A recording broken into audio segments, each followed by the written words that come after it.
I just wanted to do a review on my Saiga 7.62 by 39. This is, I would say this is my favorite gun, just because I love every Soviet design weapon, especially AK-47 platforms. And I ended up with the 7.62 because I wanted the original caliber. The next one I'll get a 5.45. I live in New Jersey, if any of you don't know, but that's why it has a stupid little 10 rounder in there for now, even though we can have up to 15 rounds in New Jersey. I'm moving out of state, so I'll be able to get the big ones. I actually modified this to take AK-47 magazines instead of the Saiga mag, so I don't use Saiga. This is an actual AK 10 round from Arsenal in the Soviet Plum. This 10 rounds. I still have the Saiga handguard, which I kind of did my first attempt at camouflage ever in my life. Came out better than expected, but I definitely need practice for that. Of course, in New Jersey, I can't have muzzle brakes or detachable, threads or anything like that, detachable stuff. So that's why there's nothing. I have not changed out the sight block. I actually have an Arsenal handguard for this too, and a retainer, and a Russian gas tube. But I'm going to wait till I move out of state, and I'm going to get this with the bayonet lug, the whole gas block here, and the front sight block with the threads on it once I move out of state, and then I'll have, the whole handguard. I'm just waiting. Also, this one, I did a conversion on this, obviously. You see, with the pistol grip, move the whole trigger group forward. I have a Soviet Plum stock set. I have the regular size and the NATO length, which is a little bit longer, but I actually prefer the short one, and I'm about 5'10".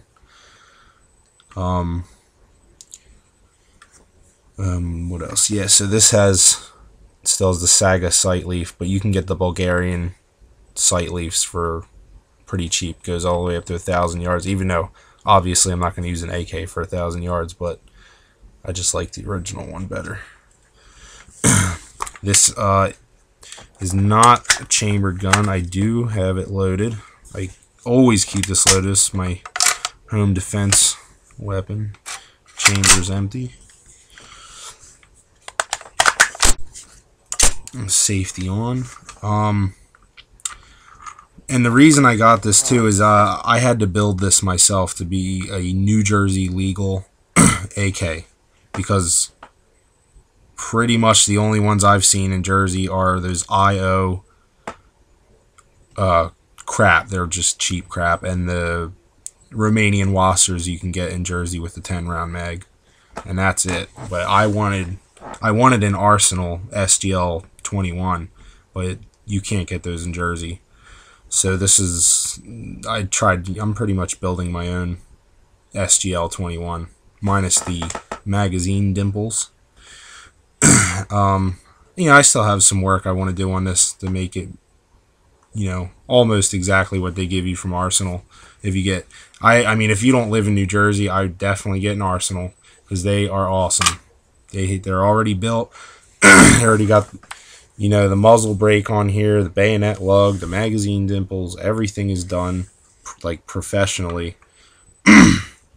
And but if you don't want to spend that much money, you can just get even just the Saiga, regular Saiga without the conversion is really fun to shoot. I mean, you don't even have to clean these things. I mean, I clean mine, and everyone should clean their guns, but you don't even have to clean these. You can shoot them forever without ever cleaning. They will never stop running, ever. And all the parts are, tight in here. This is an original Izhmash receiver from Russia. And that's where the original AK-47 and the AKM was made. And I believe Mikhail Kalashnikov is still currently employed there, designing weapons. So what you're getting is an original AK receiver on a sporting rifle so that they can legally import these into the United States. So, I mean, this is the real deal, even though you got to do some work if you get the Saiga conversion. But even the Arsenal guns are, you know, either Saiga receivers from Tula or Izmash, and they also use Bulgarian receivers for certain things too, which are also really nice.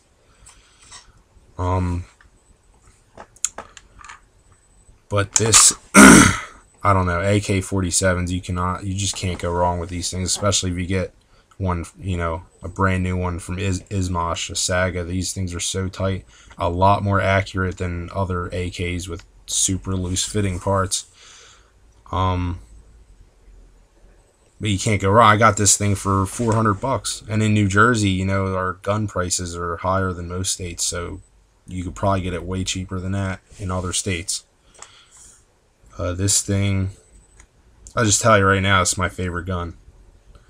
Super fun to shoot. It's cheap. You can get a lot of ammo for less money than you'll spend on pistol ammo. Even I would compare it to like 9mm ammo maybe. And you can shoot steel case crap through here with no problem, because that's what they're made for. You can shoot thousands and thousands and thousands of rounds, and it's not going to wear out. And I mean, AR-15s and stuff are really fun to shoot too, but they are so much more expensive. They're not nearly as reliable unless you, I mean, if you keep them clean all the time. They are. I don't know much about, you know, maybe the new piston-driven ARs are probably pretty good. But I don't know. These are cheap, and I know they're kind of crude, you know, stamped receiver, and but, you know, this one is very accurate for what it is. And if you get the 545 model instead of the 762, that's even more accurate and less kick. And you can hold, like, it's a lot lighter too.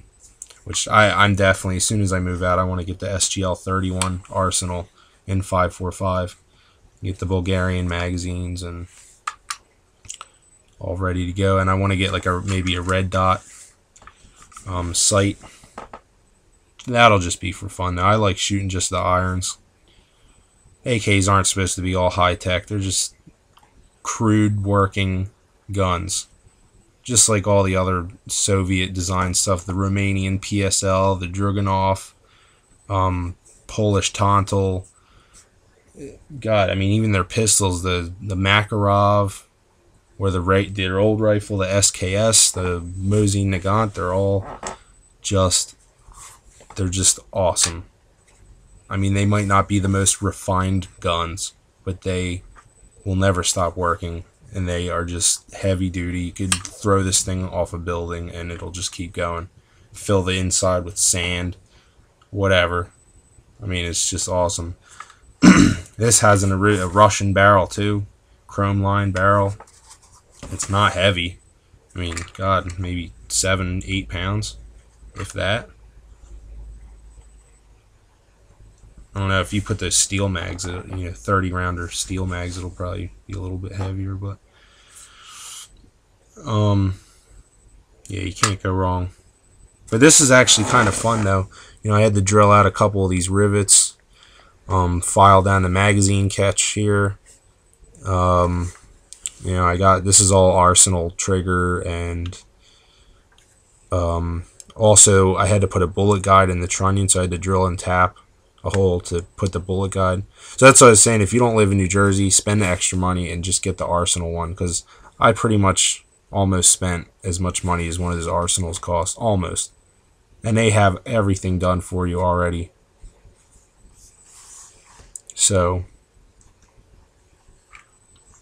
I don't know. But even if I only had $300 or $400, I would go with a Saiga before I would get a Romanian Wasser, as this is just a better gun. Even if all I would do with a Saiga, if I wanted just a cheap one, I would just do the mag conversion, so it takes AK mags, save you a lot of money there.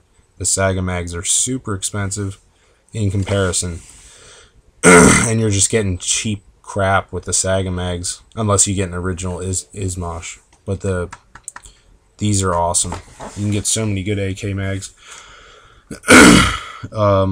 That's all I had to say though. I hope you guys, I hope everybody in the country has an AK-47, because that's what you need. If something ever happens, this is what you should be grabbing. You can be living down in some mud hole somewhere, and you know, you never have to clean this thing if you don't have to. If the end of the world comes, you don't have to have some, I don't know. Anyway, that's it. Hope you like it.